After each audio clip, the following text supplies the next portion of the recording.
الرحمن الرحيم إن الصفا والمروة من شعائر الله بے شک صفا اور مروہ اللہ کے شعائر میں سے ہے. فمن حج البیت پس جو شخص حج کرے بیت اللہ کا یا عمرہ کرے فلا جناح پس کوئی گناہ نہیں اس پر یہ کہ ثواب کرے ان دونوں کا. اور جو شخص خوشی سے کرے بھلائی فإن اللہ پس بے شک اللہ قدردان علیم جاننے والا ہے. ان صفا تہذیب اخلاق کا ذکر کیا تھا میں نے 5 شعبے: ذکر، شکر، صبر، دعا اور تعظیم شعائر اللہ. یہ ہے تعظیم شعائر اللہ 5واں شعبہ.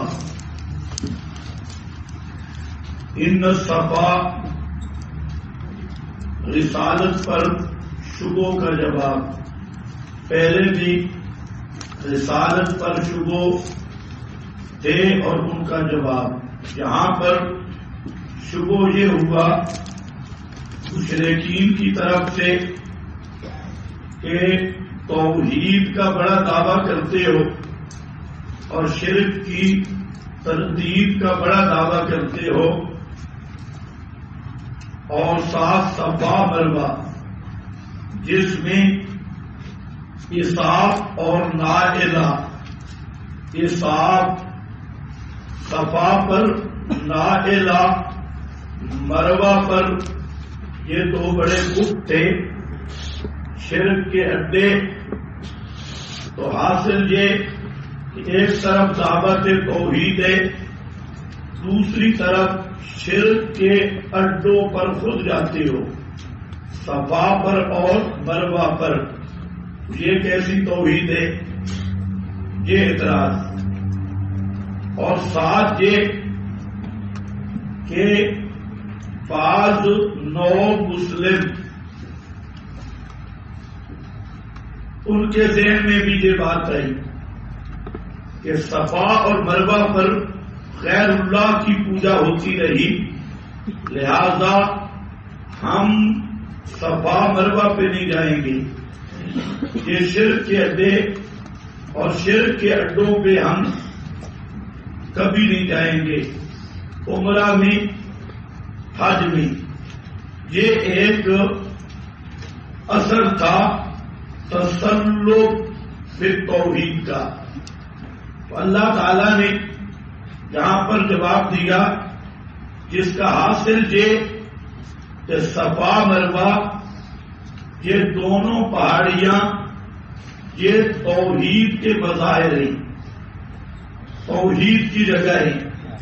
مشرکین کا قبضہ عارضی ہوا، تو عارضی قبضہ سے جو توحید کے شعائر، مظاہر اور علامتیں ہیں وہ ختم نہیں ہو سکتی. اب شرک کے اڈے ختم ہو گئے. جیسے کعبۃ اللہ کی بنیاد توحید پر ہے، درمیان میں 360 بزرگ بھی آ گئے، وہ مشرکین کا تسلط اور قبضہ تھا. اب تسلط قبضہ ختم ہو گیا، لہذا صفا مروہ پہلی حالت پہ لوٹ آئی اور اب جانے میں کوئی حرج نہیں ہے. اس سے ایک لفظ آیا شعائر. شعائر کا سمجھنا ضروری ہے. شعائر شعیرہ کی جمع ہے، شعیرہ کی جمع. اور شعیرہ کس کو کہتے ہیں؟ کل ما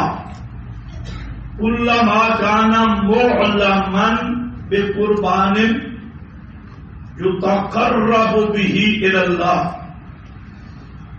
كلما كان معلما بقربان يتقرب به إلى الله. ہر وہ چیز جو علامت ہے ایسی قربانی کی جس سے اللہ کا قرب حاصل کیا جاتا ہے، من صلاۃ او من دعاء او من ذبیحۃ، نماز، پکار یا ذبیحہ. ہاں بھائی یہ عام بات ہے، اس کو اچھی طرح نوٹ کرو. کلما کانا معلمن، بولو سب بولو، يتقرب به إلى الله من صلاة او دعاء او ذبیحہ. اس لیے میں نے کہہ دیا آج کے اہل تشیع اور رضاخانی اہل بدعت یہ کہہ دیتی ہیں کہ ہم جو قبور الاولیاء پر سجدے کرتے ہیں یہ اللہ کے شعائر ہیں، شعائر اللہ، اس لیے ہم ان کی سجدے طواف کرتے ہیں اور اس پہ پھر آگے تفریحات بٹھاتے ہیں. دیکھو جی جو گائے شعائر اللہ میں سے ہو وہ گائے قابل تعظیم ہے. من يعظم شعائر اللہ. اور اسی طرح تعظیم شاعر کو قلوب کا تقویٰ کہا گیا ہے کہ نہیں؟ تو مزارات شیعہ کہتی ہیں ہم تعزیہ تبوک، یہ بھی نشانات ہیں امام پاکوں کے، اس لیے ان کے سجدے ان کی تعظیمیں وہ ہیں میں یعظم کے حکم کے تحت. میں نے آپ کے سامنے بتایا کہ شعائر جمع شعیرہ کی، اور اس سے مراد کیا ہے؟ ہر وہ چیز جیسے نماز، اللہ تعالی کی پکار، اللہ کے نام کی قربانی جس سے مقصد خالص قرب الہی کا حصول ہو، تو ان نشانات کو کیا کہتے ہیں؟ شعائر اللہ، جس کو اللہ نے خود مقرر کیا.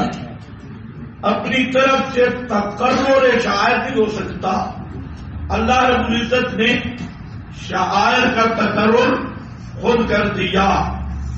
رہا تعزیہ تبوک، قبور، تو ان یہ فی حکم الاوثان، اس کے حکم میں ہے، بتوں کے حکم میں، اوثان کے حکم میں. جس قبر کی پوجا ہو، جس بت تعزیہ تبوک، اللہم لا تجعل قبری وثنا، یا اللہ میری قبر کو بت نہ بنانا، یعبد جس کی پوجا کی جائے. تو حاصل کیا نکلا؟ غیر اللہ کی پوجا کے نشانات یہ فی حکم الاوثان، اور اللہ کی پوجا کے نشانات یہ فی حکم شعائر. کوئی سمجھ آئیے؟ ہاں 5 کلو کے سر کی بجائے چھوٹی سی زبان ہلاؤ. ہاں تو شعائر اللہ کا یہ معنی ہے اللہ کی توحید، عبادت کی علامتیں. یہاں پر کیا ہے؟ ان الصفا والمروۃ من شعائر اللہ. یہاں پر ڈاکٹر پیرو قادری وغیرہ وہ کہتے ہیں دیکھا مروہ صفا یہ کیوں شاعر اللہ ہیں؟ اس لیے کہ اس ان پہ حضرت حاجرہ کے قدم لگے تھے. جہاں اولیاء کے قدم لگ جائیں وہ شاعر اللہ ہے، اور جہاں خود اولیاء قدموں سمیت پڑے وہ شاعر اللہ کیوں نہیں ہوں گے؟ ہم کہتے ہیں پہلے تو یہ بتا کہ ان کو اللہ نے شاعر اللہ کیوں قرار دیا. تم نے ایک وجہ بیان کی، اس کی کوئی دلیل نہیں.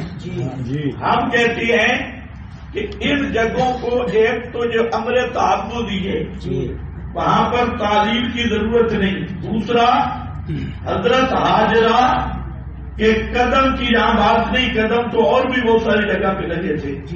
حضرت حاجرہ شام سے چل کے آئی ہے.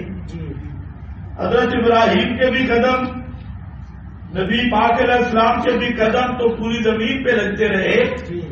تو اگر آپ قدموں کی وجہ سے شاعر اللہ بنتا تو جہاں پر بھی قدم پڑتا وہ ہر اس جگہ کو شاعر اللہ ہونا چاہیے تھا.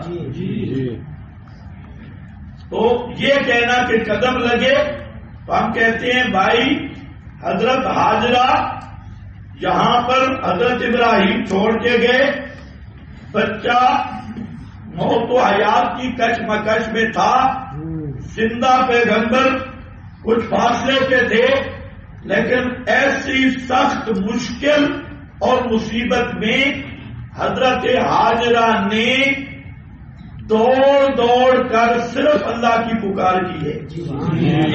صرف اللہ کو پکار، حضرت ابراہیم کو بھی نہیں پکارا. حالانکہ حضرت ابراہیم چھوڑ کے جا رہے تھے، کسی کی پکار نہیں کی. وہاں حضرت حاجرہ اللہ کی پکار کر رہی تھی. تو اللہ رب العزت کو وہ جگہ پسند آئی کہ یہ ہے مباحثوں کہ پکارنے کی جگہ. قیامت تک جتنے توحیدی آئیں انہی پہاڑیوں پہ چڑھ کے اللہ کو پکارے جہاں پر حضرت ابراہیم کا حرم حضرت ابراہیم کو بھی نہیں پکار رہا، کسی اور کو بھی نہیں پکار رہا. اور یہی وجہ ہے کہ صفا اور مروہ کی پہاڑی پہ چڑھ کے اس کے احکام موجود ہے، وہاں دعائیں ہیں، اللہ تعالیٰ کی پکار ہے، خالص دعائیں موجود ہیں، وہاں دعائیں قبول ہوتی ہیں. تو یہ پنجابی معنی ہے، یہ پیڑ ہے مباحثوں کے دوڑنے کا، توحیدیوں کے دوڑنے کا پیڑ ہے. اس لیے اللہ نے اس کو شاعر اللہ کہا اور اپنی توحید کی علامات یادگاروں میں شمار کیا. دیکھو بھائی، فمن حج البیت، بیت ہمارا جو حج کرے بیت اللہ کا یا عمرہ، فلا جناح علیہ.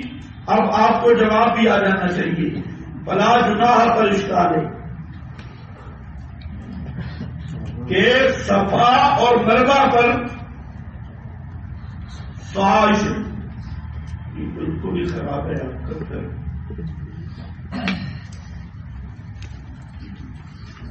صفا اور مروہ پر جو سعی ہے یہ واجب ہے. لا جناح سے رخصت معلوم ہو رہی ہے. اللہ نے فرمایا گناہ نہیں، حرج نہیں. واجب آپ کیسے کہتی ہیں؟ یہاں سے تو معلوم ہوتا ہے کہ گناہ نہیں ہے.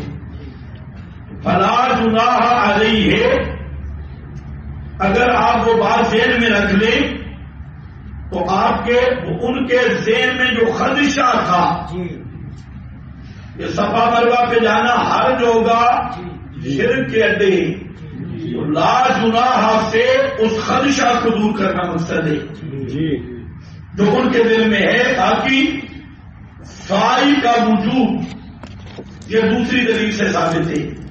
یہاں صرف مقصد ہے دل میں جو خدشہ تھا. ٹھیک ہے، فلا جناح،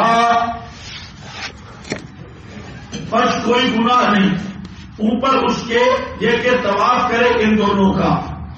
ومن تطوع، اور جو شخص خوشی سے کرے، اچھے کام، خیرن اچھے کام، اور بھی اچھے کام ساتھ کرے خوشی کے، تو اللہ قدردان ہے۔